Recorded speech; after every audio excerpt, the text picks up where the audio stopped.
دو مدل تیز کردن و مسخره زدن داریم. زیر و رو، پشت و رو. زیر و رو کدومه؟ زیر و رو. چاقو رو میگیری دستت، یکی از رو یکی از زیر، بهش میگن زیر و رو.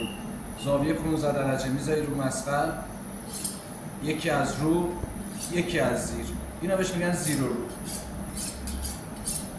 پشت و رو، این سه تا انگشت رو دستم میذاری زیر این کارت، انگشت اشاره رو تیغه، این شستم که این بغل، چاقو به این صورت قرار میگیره. با این سه تا میچرخه. ببین مچ نباید بچرخه.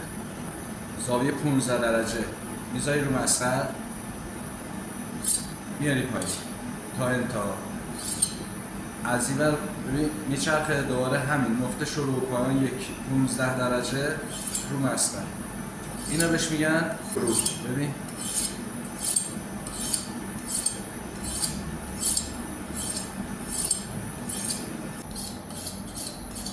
حرکت تندش هم اینجوری میشه.